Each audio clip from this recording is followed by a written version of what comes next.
डिब्बा उठाया जा रहा था। हम महत्वपूर्ण डिमांड में रहा है कि वैक्सीन कोरियर को जय सरकारी कर्मचारी का दर्जा दे। भारत सरकार 26,000 रुपया वेतन और बिहार सरकार 10,000 का मानदेय और 30 दिन का काम, 4 लाख का बीमा।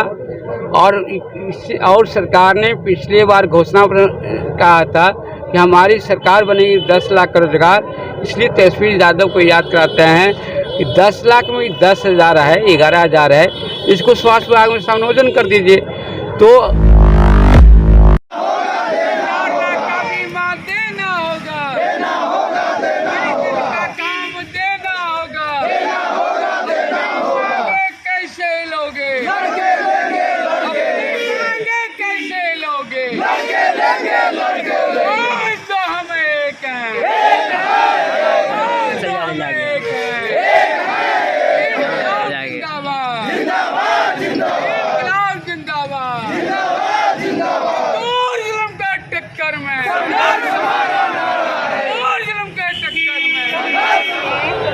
उनके खिलाफ आप लोग अपनी मांग को लेकर लगातार प्रदर्शन कर रहे हैं। आज फिर से अनिश्चितकालीन धरने पर बैठे हैं, क्या हो गया फिर से आप लोग आ गए धरने पर? वैक्सीन कोरियर संघर्ष मंच के बैनर तले जोर से यह 17 जुलाई 18 जुलाई से अनिश्चितकालीन हड़ताल चल रहा है और आज 23 अगस्त को अनिश्चितकालीन धरना इस सरकार के खिलाफ है। वैक्सीन कोरियर कि 32-34 दिन से लड़ाई पीएससी पर चल रहा था, हड़ताल काम को बंद किए हुए था, लेकिन सरकार के द्वारा बात न करके दमन किया जा रहा था। हमारे वैक्सीन कोरियर का हटाने की धमकी दिया जा रहा था, पीएससी में दूसरे द्वारा डिब्बा उठाया जा रहा था। हम महत्वपूर्ण डिमांड में रहा है कि वैक्सीन कोरियर को जय सरकारी कर्मचारी का दर्जा दे। भारत सरकार 26,000 रुपया वेतन और बिहार सरकार 10,000 का मानदेय और 30 दिन का काम, 4 लाख का बीमा। और सरकार ने पिछली बार घोषणा कहा था कि हमारी सरकार बनेगी 10 लाख का रोजगार। इसलिए तेजस्वी यादव को याद कराते हैं कि 10 लाख में 10,000 है, 11,000 है। इसको स्वास्थ्य विभाग में संयोजन कर दीजिए। तो आपकी जो है वैक्सीन कोरियर की जो मांग जो सही है, क्योंकि कोविड-19 की लड़ाई में इन लोग वैक्सीन कोरियर लड़ रहा था। अगर इन लोग नहीं होता तो देश की हार हो जाती वैक्सीन ये कोविड-19 की लड़ाई में। और बिहार के अंदर में जो बिहार को बचाया है ये वैक्सीन कोरियर बचाया है। इसलिए 11 सूत्रीय मांग को लेकर अनिश्चितकालीन धरना चलेगा। जब तक मांग पूरा नहीं होगा तब तक ये धरना जारी रहेगा। और 25 अल्टीमेटम देते हैं, सरकार नहीं बात करेगा तो सरकार के खिलाफ उग्र रूप धारण लेगा। हम बिहार एटा के सचिव कौशल कुमार वर्मा, बिहार राज्य स्वास्थ्य वैक्सीन कोरियर संघ के महासचिव कौशल कुमार धरने पर बैठे हैं और अल्टीमेटम भी 25 तक दे दिया आप लोगों ने सरकार को। हम लोग जिस दिन से हड़ताल का बिगुल फूके हुए हैं वो 17 एवं 18 जुलाई से हम लोग हड़ताल का बिगुल फूके हुए हैं।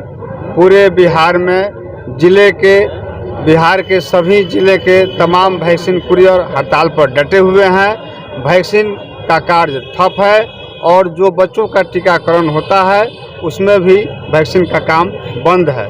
हम लोग 90 रुपये के काम पर लगे हुए हैं 2005 से और 2023 चल रहा है। 18 वर्षों से काम करते आ रहे हैं, लेकिन हम लोग को जो सरकार के द्वारा सुविधा मिलता है वैक्सीन के द्वारा जो काम करते हैं और बिहार सरकार के द्वारा जो सरकारी कर्मचारी का जो सुविधा मिलता है वह सुविधा से हम लोग वंचित हैं। तो हम लोग अभी इतने सालों से काम करते आ रहे हैं, इतने वर्षों से काम करते आ रहे हैं और जो भी हमारे बच्चे, बाल बच्चे, बूढ़े माँ बाप हैं, हम लोग उनको प्रस्तुत करने में बहुत कठिनाइयों का सामना करना पड़ता है। इसलिए मैं सरकार से आग्रह करता हूं कि हम लोगों को सरकारी सेवा घोषित किया जाए। भी जाते होंगे तो कई तरह का सरकार क्षेत्र में जाते हैं तो सुबह 6 बजे से लेकर और 6 बजे शाम तक हम लोग काम में लगे रहते हैं। शाम को 6 बजे मुख्यालय में रिपोर्ट जमा करते हैं और उसके बदले में हम लोग को 90 रुपये मिलता है।